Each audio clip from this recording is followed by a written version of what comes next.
اچھا یہ علمی کتابی دیکھیں کیسی اپروچ ہے کہ ایک قرآن پاک کی آیت کے اندر یہ دونوں الفاظ آئے ہیں، علمی اور کتابی۔ سورۃ الاحقاف کی آیت نمبر 4 ہے، نبی صلی اللہ علیہ وآلہ وسلم سے اللہ تعالیٰ کا الوار ہے کہ آپ اپنے مخالفین سے یہ بات کریں جب وہ آپ کے سامنے ڈٹتے ہیں نا، سچائی قبول نہیں کرتے اور گمراہی پر ڈٹے رہتے ہیں، تو آپ صلی اللہ علیہ وآلہ وسلم ان سے ارشاد فرمائیں اعوذ باللہ من الشیطان الرجیم ایتونی بکتاب من قبل ھذا، اے نبی ان سے فرماؤ اگر کوئی کتاب اس قرآن کے نزول سے پہلے تمہارے پاس موجود ہے نا، ایتونی بکتاب، میرے پاس وہ کتاب لے کر، او اثارۃ من علم، یا اگر انبیاء کے علم کے آثار کوئی تمہارے پاس موجود ہو، کوئی سنت ہو، حدیث ہو، وہ لے کر آؤ ان کنتم صادقین، اگر تم اپنے دعوے میں سچے ہو۔ تو یہ ٹامک ٹوئیاں جذباتی باتیں نہیں جی وہ ساڈے تے ہیں جی اسی شروع تو کرنے ہیں، یہ باتیں نہ کرو۔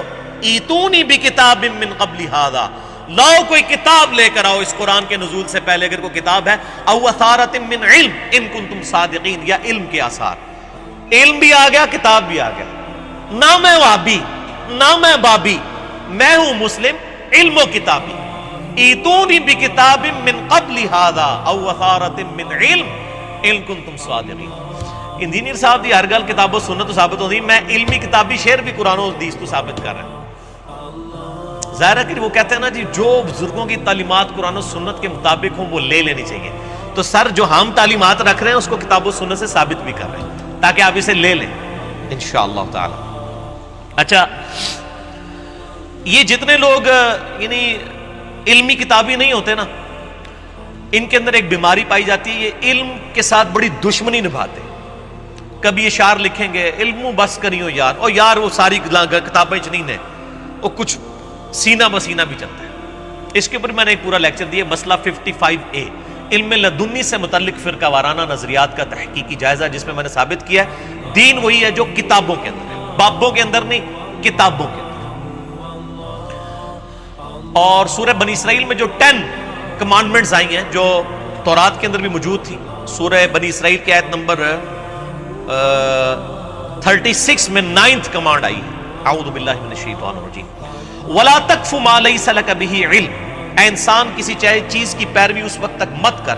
جب تک کہ تو اس کے بارے میں علم نہ حاصل کر لے۔ إِنَّ السَّمْعَ وَالْبَصَرَ وَالْفُؤَادَ كُلُّ أُولَٰئِكَ كَانَ عَنْهُ مَسْئُولًا، بے شک کان، آنکھیں اور عقل یعنی دماغ یا دل، اس کے بارے میں تم سے پوچھا جائے گا۔ یہ 3 انسٹرومنٹس یوز کر کے تم نے حق بات حاصل کرنے کی کوشش کیوں نہیں کی؟ اس میں بھی دیکھیں وَلَا تَقْفُ مَا لَيْسَ لَكَ بِهِ عِلْمٍ،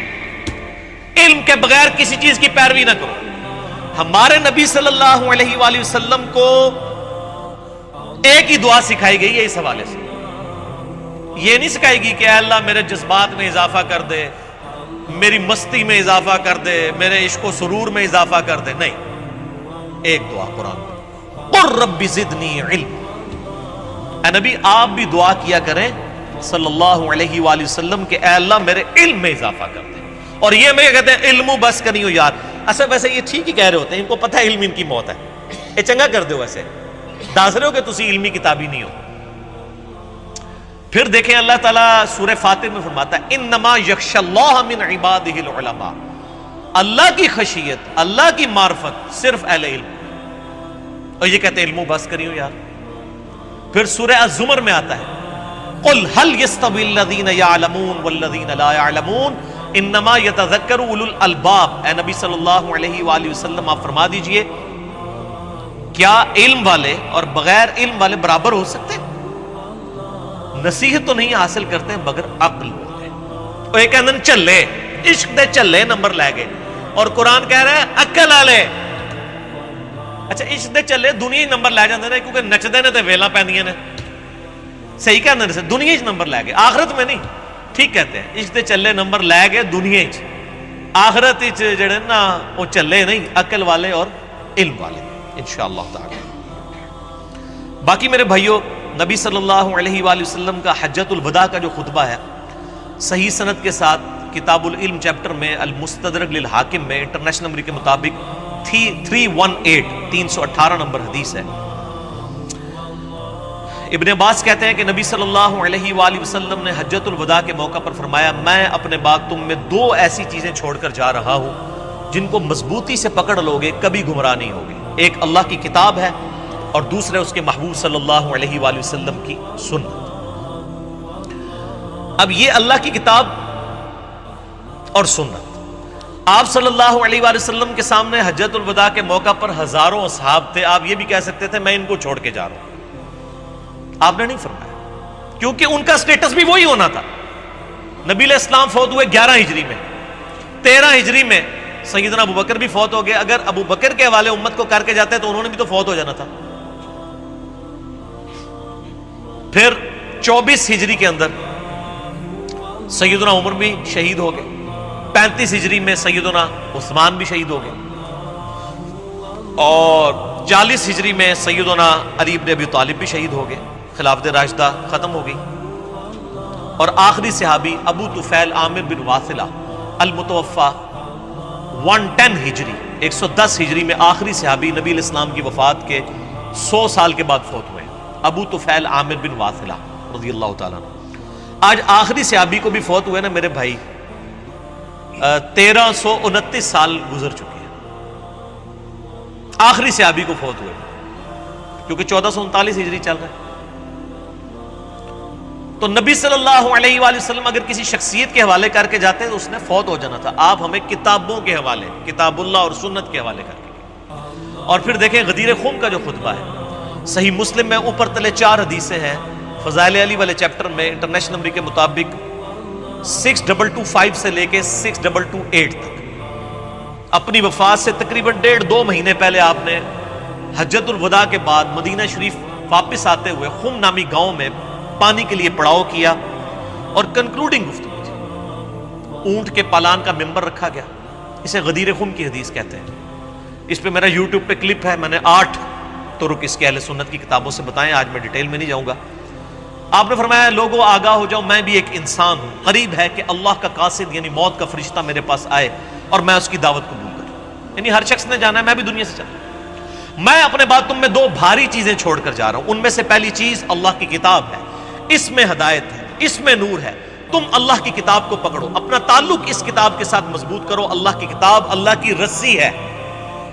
جو اسے پکڑے گا وہ ہدایت پر ہوگا، جو چھوڑ دے گا گمراہ ہو جائے گا۔ اور زید ابن ارقم کہتے ہیں نبی علیہ السلام کہتے رہے اللہ کی کتاب، اللہ کی کتاب، اللہ کی کتاب، لیکن امت نے کتاب چھوڑ دی، کتابیں چھوڑ دی، کتابوں کو چھوڑ دیا، بابوں کو پکڑ لیا۔ بابی نہ بڑھو، کتابی بڑھو، نہ میں وابی نہ میں بابی، میں ہوں مسلم علمی کتابی۔ اور پھر زید بن ارقم کہتے ہیں کہ نبی صلی اللہ علیہ وآلہ وسلم نے فرمایا دوسری بھاری چیز میرے اہل بیت ہے، میں اپنے اہل بیت کے بارے میں تمہیں اللہ کا خوف دلاتا ہوں، اپنے اہل بیت کے بارے میں اللہ کا خوف دلاتا ہوں، اللہ کا خوف دلاتا ہوں، 3 دفعہ فرمایا، امت پھر بھی نہیں ڈری، نہ کتاب پکڑی نہ اہل بیت کے ساتھ اس نے سلوک کیا آپ کی وفات کے بعد۔ بہرحال آپ صلی اللہ علیہ وآلہ وسلم کی اس دعوت حق کو ہم یہ یعنی تکبر کے طور پر دعویٰ نہیں کر رہے، نہ ہم اس کی بنیاد پہ کوئی چندہ لے رہے ہیں، کوئی مسجد نہیں بنا رہے، کوئی فرقہ لانچ نہیں کر رہے، کوئی پارٹی نہیں بنائی ہے، کوئی ہاتھ نہیں چموائے، کوئی پاؤں نہیں چموائے، اللہ تعالیٰ پر اعتماد کرتے ہوئے بات کہہ رہے ہیں کہ نبی علیہ السلام نے اپنی آخری جو وصیت کی تھی نا، قرآن اور اہل بیت، اگر اس کو اس وقت الحمدللہ دعوت و تبلیغ کے حوالے سے کسی نے مکمل طور پہ دونوں چیزوں کو پکڑا ہوا ہے نا، تو الحمدللہ وہ اس پلیٹ فارم کی دعوت ہے۔ قرآن کی توحید بھی ہم بیان کر رہے ہیں اور اہل بیت کا دفاع بھی ہم کر رہے ہیں الحمدللہ۔ باقی اس میں کئی ایک اور باتیں بھی ہو سکتی تھی، میں نے بس صرف اس کو ایڈریس کیا کہ یہ میں جو سنی شیعہ سے مسلمان ہوا، یہ اسی طریقے سے ہے کہ میں پنجابی، پٹھان، بلوچی اور سندھی سے پاکستانی کیوں ہوا، لسانیت کو ختم کرنے کے لیے۔ اس کا یہ مطلب نہیں میں پنجابیوں کو یا پٹھانوں کو یا سندھیوں کو میں پاکستانی نہیں مانتا ہوں۔ اسی طریقے سے میں سنی شیعہ سے مسلمان ہوا، مراد یہ میں فرقہ واریت کو چھوڑ کے ان کو بھی مسلمان سمجھتا ہوں، ان کو بھی دعوت دیتا ہوں کہ اپنے آپ کو مسلم اور مسلمان کے ٹائٹل کے ساتھ لے کر چلیں۔ باقی اس میں کئی ایک باتیں اور ہو سکتی ہیں، چونکہ آلریڈی میں اس کو ایک ٹاپک ریکارڈ کروا چکا ہوں، 20 سوالات مجھ سے 1 to 1 علی اللہ حسن نقوی صاحب نے کیے تھے، لاکھوں لوگ یوٹیوب پہ دیکھ چکے ہیں۔ انجینئر محمد علی مرزا عوام الناس کی عدالت میں مسئلہ نمبر 179، آپ یوٹیوب پہ جا کے لکھیں 179 ڈیش مسئلہ MAS اپوسٹرافی والا کاما ALAH، تو وہ کھل جائے گا. 2.25 گھنٹے کی گفتگو، 20 کوسچنز میری ذات سے ریلیٹڈ، میں نے جو دعوت حق بلند کی ہے اس سے ریلیٹڈ. کسی کے دماغ میں کوئی وسوسہ آیا ہے یا آئے گا، ہر لحاظ سے ہم نے وہ فیڈ بیک کئی سالوں کی جمع کر کے لوگوں کے کوسچنز کو ایڈریس کیا ہے. مسئلہ 179 اور اسی کی ایکسٹینشن ہے مسئلہ نمبر 185 انجینئر محمد علی مرزا کے 8 اعلانات، وہ آپ دیکھیں تو انشاءاللہ آپ کی مزید تسلی ہو جائے گی.